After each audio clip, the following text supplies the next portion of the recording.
안녕하십니까. 법알목 가이드의 박남주입니다. 신성현 변호사입니다. 층간소음 못지않게 층간흡연도 참 많은 문제가 되고 있는 와중에 이런 협조문이 아파트에 붙어서 화제가 되고 있습니다. 안녕하세요. 몇 호입니다. 저는 저희 집 베란다에서 담배를 핍니다. 저희 집에서 제가 피는 거니 그쪽들이 좀 참으면 되잖아요. 내 집에서 내가 피겠다는데 뭐가 문제입니까? 관리소에서 항의 전화는 몇 번 받았는데 전 별로 들을 생각이 없습니다. 그러니 앞으로도 담배 냄새가 나면 그냥 창문 닫아주세요.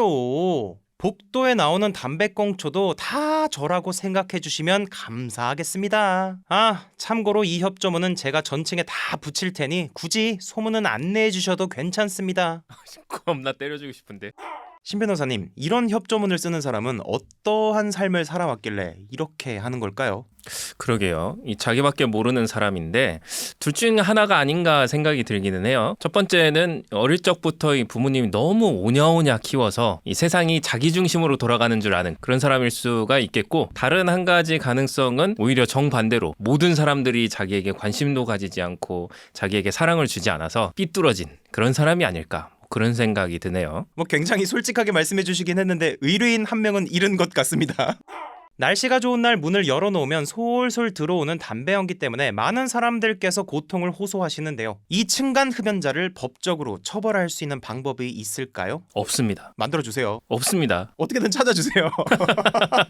안타깝게도 현행법상으로는 이 사람을 형사처벌을 할 수가 없습니다. 유일한 방법은 이 아파트를 금연 아파트로 지정하는 방법이고요. 이 경우에는 10만 원 이하의 과태료, 이 처분에 처할 수는 있기는 한데, 이것도 공용 공간에서 흡연하는 경우만 가능하고 이렇게 개인 공간에서 하는 흡연에 대해서는 제재를 가할 수가 없습니다. 아니, 변호사는 방법을 찾아야 되는 거 아닙니까? 아니, 뭐가 있어야 찾지. 나도 어떡하라고요. 아, 진짜. 법이 왜 그래요, 진짜? 그걸 너 왜 나한테 물어? 국회의원들한테 뭐라고 하든가. 이 글을 보면 담배꽁초도 복도에다가 버리는 행위도 했음을 알 수가 있는데요. 이것 또한 처벌이 안 돼요? 네? 자꾸 날 취조하는 분위기로 가고 있어. 네, 이 경우에는 처벌 조항이 있기는 합니다. 경범죄 처벌법에 보면 쓰레기 등 투기라는 항목에 담배꽁초를 함부로 버리는 행위도 금지를 하고 있고, 이걸 어기면 10만 원 이하의 벌금, 구류, 과료 등에 처할 수 있도록 되어 있습니다. 그 이상의 처벌은 역시 조항이 없습니다. 이렇게 처벌이 아예 안 되거나 굉장히 약하다는 것을 알게 됐는데, 그러면은 경찰에 신고하는 것이 오히려 해가 되는 경우도 있을까요? 네, 최근에 층간소음 때문에 살인도 일어나고 이러다 보니까 확실히 쉽게 처벌로 이어지지도 않는 사안을 가지고 경찰에 신고하고 하는 것은 아무래도 좀 서로 간의 감정을 악화시키는 결과를 낳을 수도 있다, 그런 걱정을 하는 게 당연합니다. 그렇긴 하지만 경찰에 신고하고 또 관리사무소에 또 신고하고 이런 것들이 층간흡연으로 계속해서 고통받았다라는 증거가 될 수 있기 때문에 그런 증거 확보 차원에서는 필요한 절차이긴 합니다. 그러니까 좀 상대를 봐가면서 좀 결정을 하셔야겠죠. 이걸 증거로 계속 남길지 아니면 상황을 악화시키지 않고 원만하게 잘 해결을 할지, 좀 양당 간의 결정이 필요한 사안이라고 생각을 합니다. 네, 그러니까 아예 의미가 없지는 않다. 지금 방금 증거에 대해서 말씀을 하셨는데, 그러면 민사는 어떤가요? 네, 좀 전에 제가 증거 확보 차원에서 경찰 신고가 도움이 될 수 있다라고 말씀을 드렸는데, 이제 민사 소송을 제기할 때 증거를 제출하기 위해서 필요한 절차라고 말씀을 드린 겁니다. 형사 절차는 어차피 처벌이 안 되니까요. 민사상으로는 이런 경우에 당연히 손해배상 청구를 할 수 있고, 이 소송 절차에서 아까 말씀드린 그러한 경찰 신고나 이런 것들을 증거로 제출할 수가 있는데요. 문제는 실제로 그 층간 흡연으로 인해서 내가 어떠한 손해를 입었느냐, 이 부분을 증명하기가 쉽지가 않습니다. 흡연이 있어서 신고를 했다라는 증거는 제출할 수 있지만 냄새를 어떻게 담아서 제출을 할 수는 없잖아요. 냄새가 어느 정도였는지, 그리고 그 냄새로 인해서 내가 어디가 어떻게 아프게 됐는지 또는 어떤 불편함을 겪었는지, 이런 것들을 증명하기가 쉽지 않기 때문에 이것도 사실은 현실적으로는 가능성이 그렇게 높지는 않다. 오늘 좀 죄송한 말씀을 여러 번 드리네요.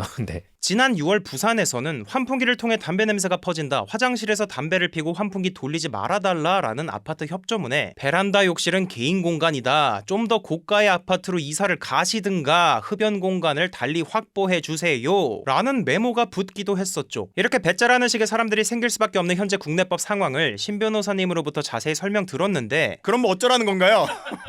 어떻게 해야 될까요? 네, 제가 죄송합니다. 제가 좀 조사를 해보니까 현실적인 방법들을 많이들 찾으시더라고요. 화장실에는 역류 댐퍼라는 게 있다고 합니다. 그런 걸 설치를 하면 좀 냄새가 올라오는 걸 막을 수 있다, 이런 이야기도 있고, 또 베란다 같은 경우에는 서큘레이터를 설치를 해서 아예 냄새가 들어오지 못하고 밖으로 나가도록 이렇게 하시는 분들도 있다고 하는데, 저는 안 해봐서 효과가 있는지는 잘 모르겠습니다만 그런 방법들이 있다고 하니까 한번 시도해 보시는 것도 괜찮을 것 같고요. 저는 층간소음, 층간흡연 등으로 계속 골머리를 앓아서 아예 그냥 주택으로 이사를 했습니다. 그리고 장기적으로는 좀 사람들이 좀 띄엄띄엄 이렇게 떨어져 있는 그런 전원주택으로 이사하는 게 제 목표입니다. 그러니까 현재로서는 문제를 해결할 수가 없으니까 도망가라. 이게 이번 영상의 결론이니까요. 뭔가 법적으로 딱 해결하는 방법을 여러분들한테 제시해드리고 싶었는데 참 없더라고요. 그래서 그냥 솔직하게 안 되는 건 안 된다라고 말씀을 드렸습니다. 이게 우리나라 법 현실이니까요. 오늘도 끝까지 시청해주셔서 정말 감사드립니다.